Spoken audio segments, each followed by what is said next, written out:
in an organizational restructure, Yes. and if the order comes down from the top, I want you to reduce costs or reduce manpower, headcount. Yeah. Who do you think are the top three people who Putting me on the spot, are we? Yes, what the three? The one with the biggest targets on your back. What do you think? The ones with the biggest targets on their backs are the ones who are. Good morning, everyone. Welcome once again to another episode of Career Success with Adrian and Yen. Happy Friday! It's a lovely Friday morning. morning. Have you had your coffee? I've already had 3 cups this morning. 3? Yes, because I was up at 4. Why? I have no idea. I think it was because my bladder was calling. But that's TMI. TMI. But in any event, TMI. Yeah, the travails of turning 50. Anyway, sorry, I turned 50 long ago. 52. Okay, TMI.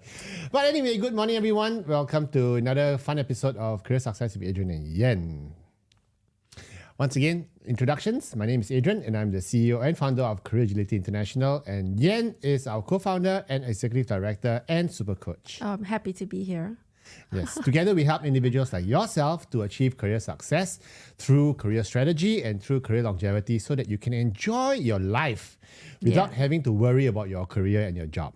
If you have any career questions or any conundrums, reach out to us at info@careeragility.org. Just reach out and ask. And if we can help you, we'd be happy to. And if we can't help you, we'll try our best to make your life a lot happier, even though we can't help you. There's some things we can't help you with. There are some things that are beyond our control. Correct. You know, I just had this client yesterday. He called me up, potential client. He said, "Can you guarantee me a job?"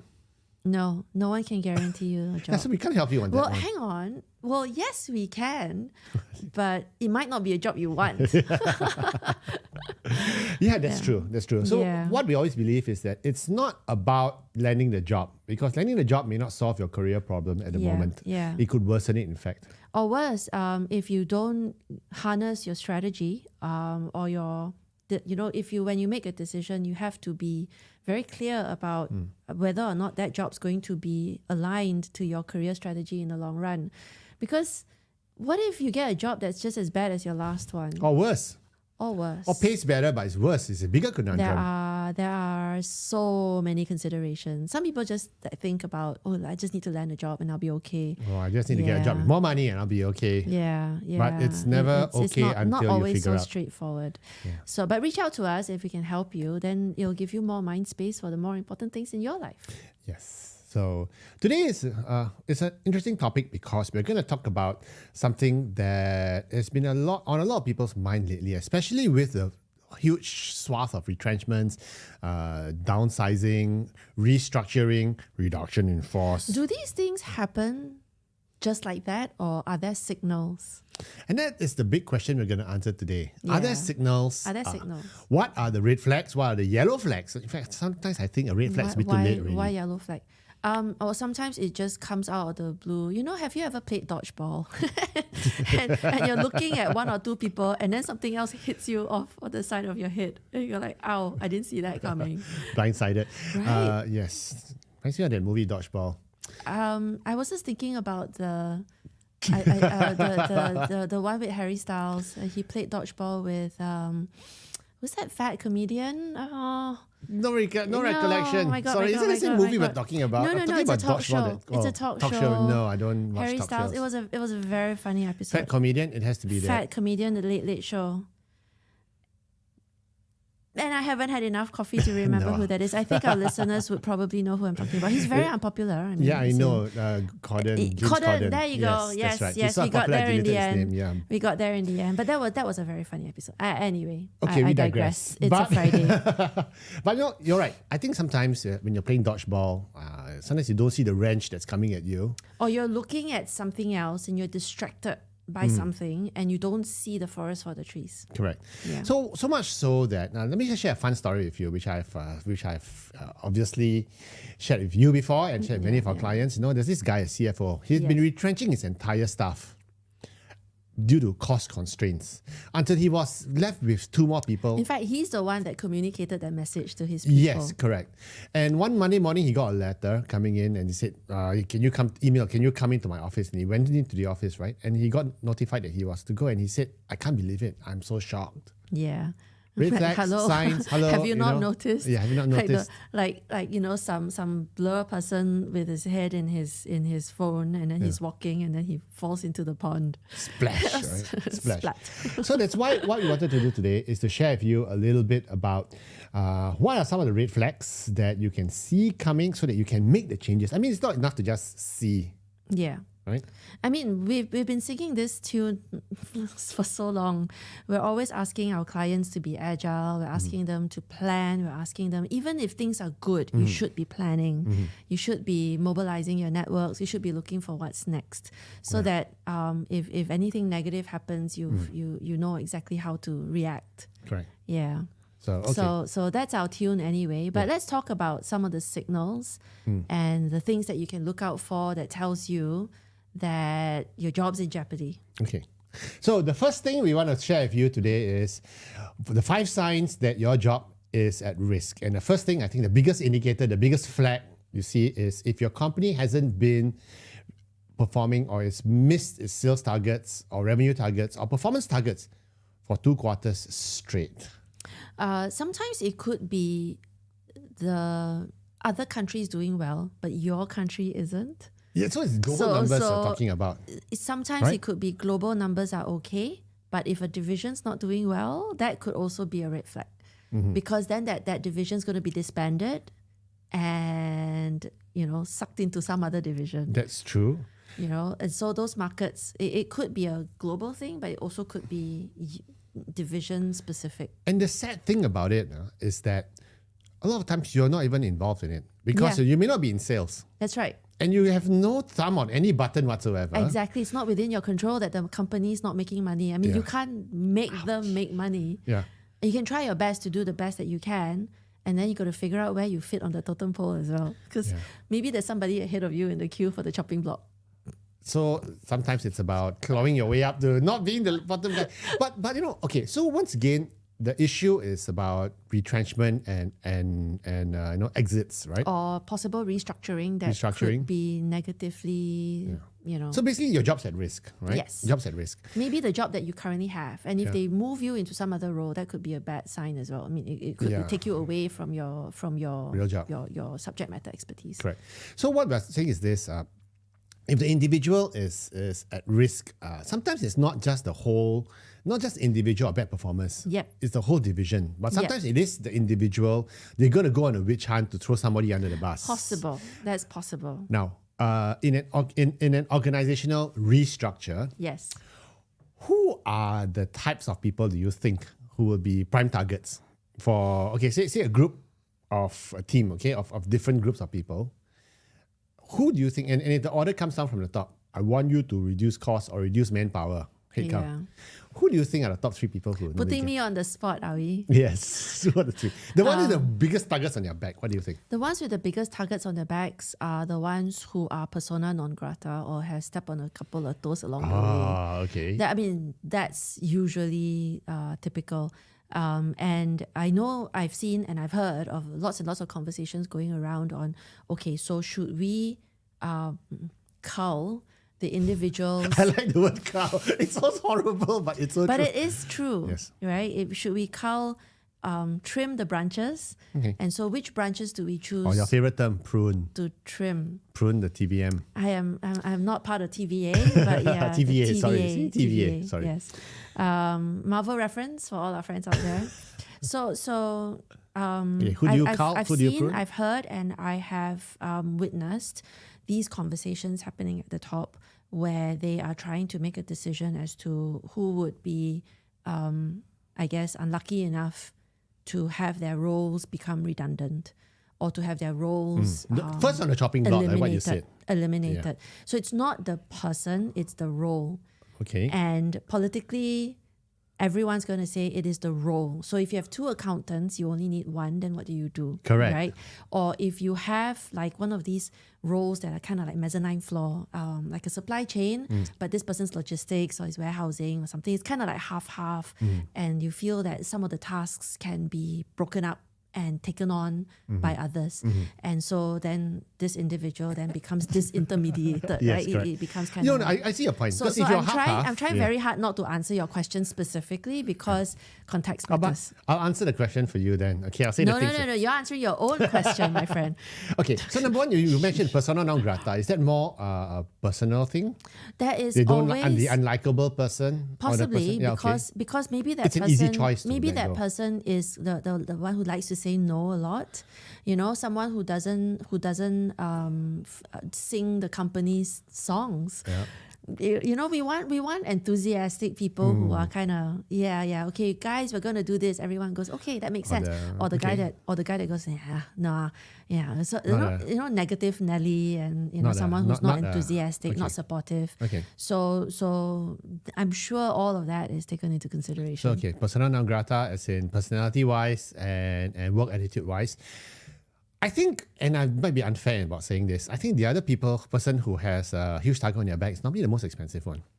That too, but you'd be surprised. I've seen too many expensive people Still stick around. just you know, hanging around still because they got the power. They have value to the grip organization. on the They have organization. value, Yeah. and so again, that value is perceived, obviously. So for every $1 that I pay you, you give me back in return $3 to $5. Yeah.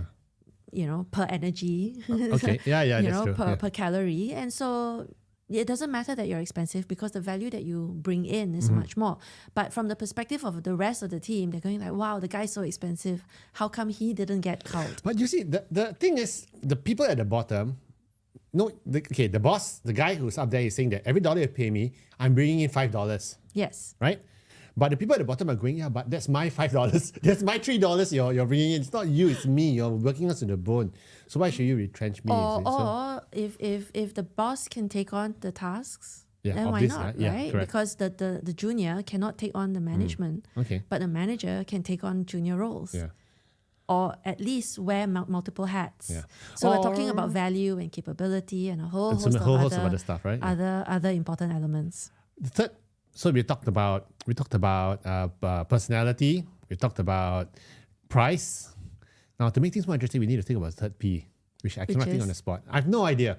There are many other There are considerations. a lot of considerations, lah. Yeah, I think personality, your price. I'm happy to report though, anecdotally, that the individual, the HR and leaders that I've spoken with when asked, you know, and as part of casual conversation, like, so if you have a team of 10 and you've been asked to reduce, you know, how do you make those decisions, right? We do a lot of these conversations. I'm happy to report that anecdotally that there are more fairly equitable decisions, meaning that they are business-centric decisions. They would take all 10 individuals and look at possibility, look at growth path, look at you know whether your potential. you have potential. That is it fair? You just name a couple of P's already. Possibilities, potential. There are so many considerations that most of the time it's not about the individual, but it's about the role. That's true.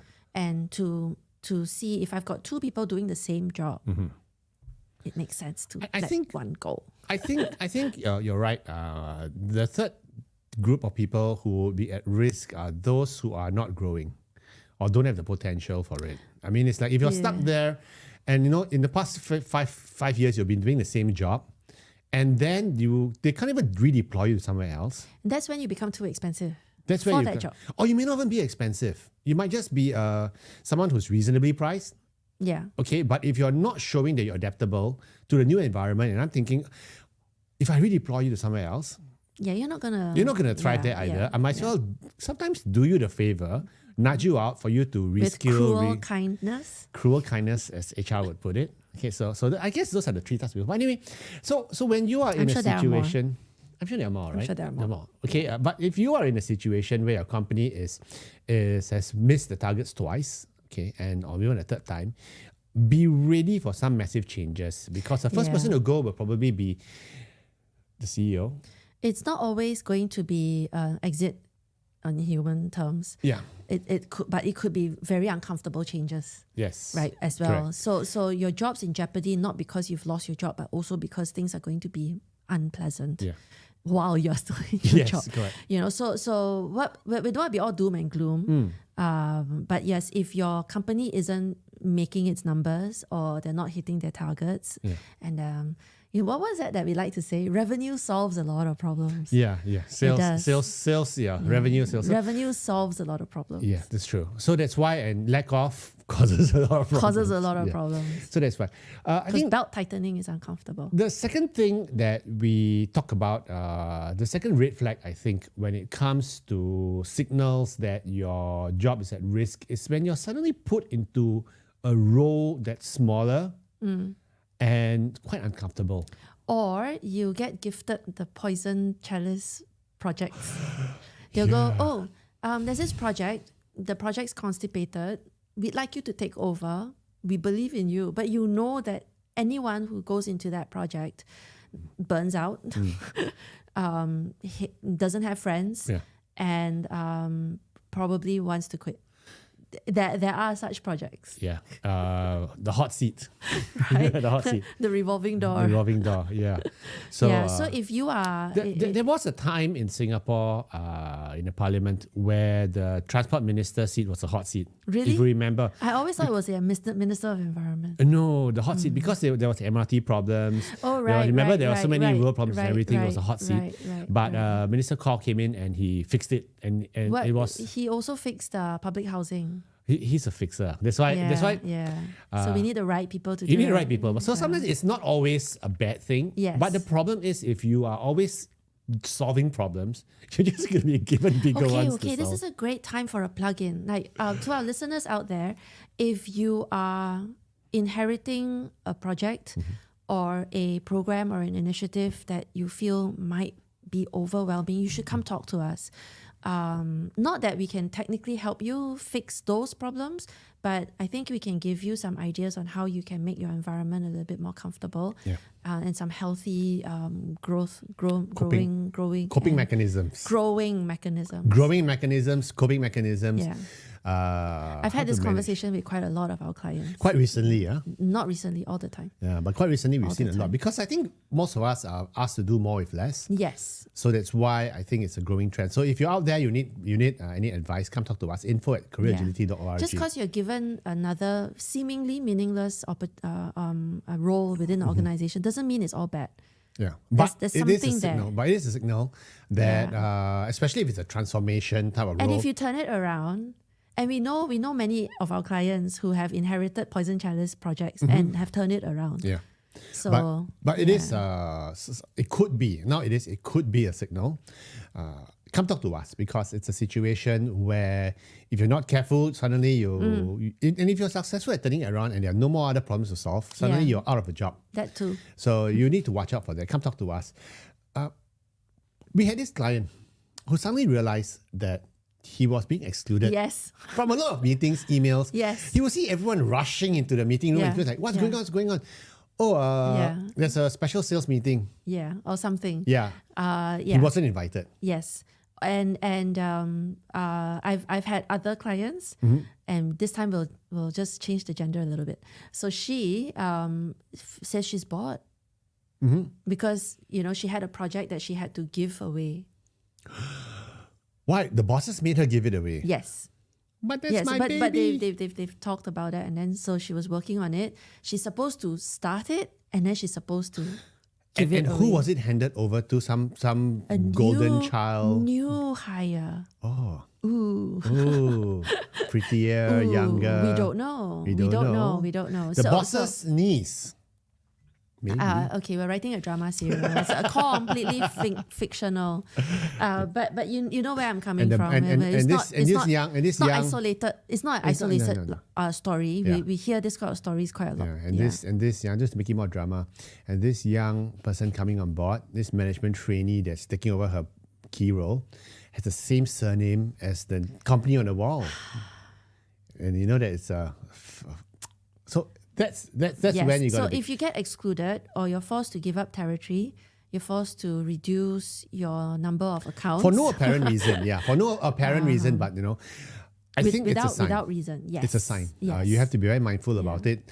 Always ask why, and it's okay to relinquish accounts or suddenly you're excluded from meetings, but if it makes sense. If it makes sense, and you're getting new bigger ones. Yes. But suddenly you're. I had this other client. He was a rainmaker. Okay, he was bringing in deals, but each time he got a deal coming in, they would farm it out to one of the sales account managers. And worse still, it was on commission basis. He was not getting those sales. That's not fair. Yeah, and they said that because globally this client belongs to us. For example, yes, For like example, in large global accounts. Yeah, this one. So it's not really a deal. There's a lot of cannibalism. Yeah, correct. So people with sharp elbows, nudging you, trying to get Sharp elbows and powerful friends. powerful friends. Yeah. Yeah. Suddenly, you got to be mindful about it. I Yeah. think so. That's the other thing which we need to look at. I think another one which another situation which I got very careful. I'll be very careful if I were them. Is when a new boss gets parachuted in. It doesn't have to be a new boss. It just has to be a new lieutenant or something. Someone who's above up the food chain from you. That's right. Or someone up the food chain who develops an interest in your Yes. division. So I had a client a long time ago who was happily humming along, didn't see it coming, and there was an announcement of someone from Europe who was taking on something. So he was here, and this other person was kind of halfway, on a if you were on a keyboard, he's a C and this is a C sharp, if you know what I mean. No idea. So this person is sort of like overlapping a little bit. Okay. It's a little bit more senior, comes from global, Head office. right? Comes from head office. And 6 months later, this person kind of like a virus. It's like a virus or a bacteria or one of those parasites. I've seen it before. Slowly I've seen it before. encroaches. And you know what happens is you are tasked to train this guy. Or support, him. and then Show him the ropes. slowly. They suddenly realize that, wait a and then the minute. next thing, when the December season came, and typically for this organization, they remove headcount every December. It's one of their exercises.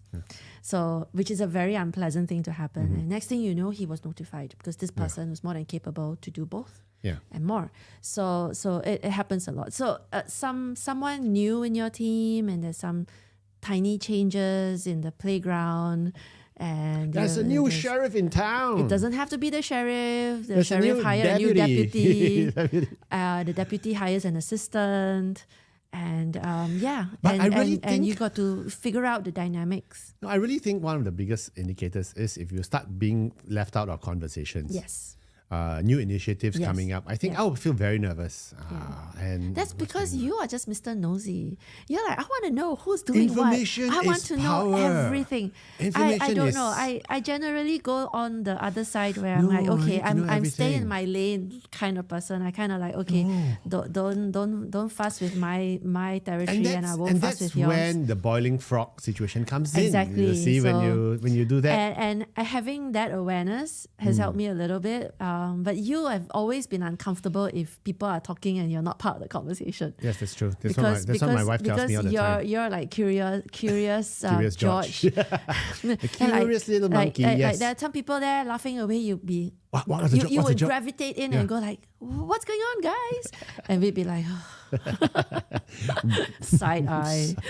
It's like, don't be a You're so busybody. needy. Yeah, I know, right? I know. But it is true. Knowledge is power. And if you're being deprived of information, you're being deprived.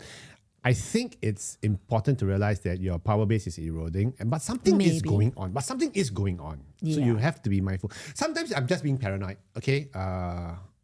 But I've seen in my corporate jobs It before does happen. that you start getting excluded, something's up. And a lot of times so I had this other client, HR manager, and suddenly she started being excluded from meetings. Certain meetings she see, whole team in the room talking, and then she's being excluded. And she asked what's happening. Oh no, some strategy meeting and everything. And you know what? They were discussing a package to leave. So I think that's also another. You've seen that happen. We've seen it happen so quite many a times. lot. So again, just the use your intuition to figure out Yeah. whether or not you're being excluded, because exclusion rarely means positive things. And the last one I want to share with you is if you start seeing weird policies, Such as such as the pantry used to have a lot of food and everything. Yeah, Suddenly the yeah. pantry, you're reduced to cream crackers and no, not just that. The pantry used to have snacks available, and then suddenly there are self-service Oh, kiosks you're going to pay for that it. you have to pay to go get your own snacks. So now the snacks come at a cost. Yeah. Which isn't always necessarily a bad thing. But if the company removes benefits, it's a sign that the company's revenues aren't doing so good. Yeah, it's a cost cut. It's a first step to cost cutting. The other thing I also see is weird policies like suddenly it's like they're forcing you to take leave. Clear your leave. That's not always a bad thing. And then after that, when your leave's all taken up, they suggest to you for you to take your unpaid leave. That's furlough, right? So if we know of organizations during COVID that put people on furlough, meaning that there's a role for you when you come back, but right now there's no work for Or you. they may give you 2 days a week. They give you 2 days a week And they reduce, ask you to and then there are reduce pay 3 days a cuts. week. Pay Yes. cuts. Now I don't mind if it's You don't mind, as I if don't mind. you had anything to say about it. if I was receiving You hear a 3 day yourself? from I wouldn't mind if you're reducing my workload but paying me the same salary. I don't mind. Of course not. Yeah, but I would mind if it's like, oh, suddenly my salary is being reduced. And it's the same or more work. Yeah, actually, just a matter of Yes, it's happened It's a as well. salary cut. It's right? happened as well. Yeah. So I think it's important to know. But the bigger question is not just about what are the signs that your job's at risk. What can you do about it? Yeah. So keep an eye open. But Both eyes open. it's looking for an external It job. is- The No, first, no. It's never always about looking for the next job. Because if you can see the train wreck coming, you can react. jump train. So, To another train. okay, let's write more fiction here. Okay. So what was the story again? All the 5 signs we've spoken about happens. Let's describe this individual. Gentleman, say 35, 38, and he's been forced to relinquish a project. He's been asked to run a project, in fact. And then he found out through the grapevine, not direct from his leader, that they hired someone to take over that project for him. He found out from someone else. And so he's not happy. He goes and talks to the boss, and the boss says, oh, you mean you didn't know? Because all along, so the boss is like trying to be defensive. And so he now knows that the signals, the red flags are like right in front of him. And the red flags are telling him his boss doesn't really love him. His boss has like hired someone else to take over a very key project for 2025. And right now he's in, it's October. Well, not October yet. It's almost October. And I'm thinking, so if this gentleman, I'm still writing fiction, my friends. If this gentleman is in a large environment and he's well networked, because he found out, didn't he, that someone's hiring. So he's got friends in the company. Yeah. So with red flag number 1, go talk to the other divisions and go find what other alliances and go seek, your support. Get your power cards mobilized and say, okay, my boss did this. What's really going on? Is there something else that I can do once I relinquish this? When's the new guy coming on board? Then you go figure out. And what I'm trying to say is that there's always other alliances. And I'm going to go back to Survivor as a reality program in terms of, right, if your current alliance is going to spit you out, go get other alliances mobilized. It doesn't have to be a quit your job situation. Yeah. But because you and I know one of our most favorite outcomes is when an individual takes the retrenchment money and then gets another job and gets to double dip. Yep. Because that's always the best strategy. Right. Again, it's not something we can promise all our clients, but we've helped quite a few navigate that because these things can be negotiated. I agree with you. So come talk to us. In conclusion, what we want to tell you is this: if you do see the 5 signs, any of the 5 signs that your job is at risk, it may not be a very bad thing, okay? Because if there's there might be a retrenchment exercise coming up ahead, and if there is, if there's a package to be involved, then it may not be a bad thing. So come talk to us, because our strategy is always what the Steve Miller Band says: take the money and run, okay?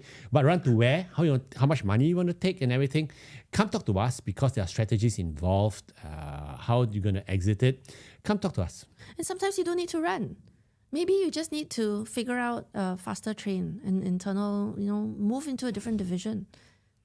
I've seen that happen before. Yeah, absolutely. And it could probably be your growth path as well, because you've already been thinking about outgrown that little leaving this pond boss, of yes. leaving yes, this boss for the that's longest time. So hey, there are many options. Right. Yeah, be like a helicopter, because a helicopter can go up, down, left, and right. Yeah. What helicopter? The helicopter Okay. can move up, down, left, right, diagonally in many directions. Okay. So your decision is not rigid one where it Okay. has to be an out or in. You know, there's no such thing. It's Okay. not Project Runway. I'm sorry, I love reality TV. But there you go. So if any of these situations seems familiar to you, please feel free to reach out to us. info@careeragility.org. And do rest assured that all the information you share with us is kept confidential. If you tell stories, we will change your gender and your names and Age and stories. and everything else. So no worries. But anyway, do have a good week ahead and Happy call us if you need Friday. anything. Have a good one. Bye.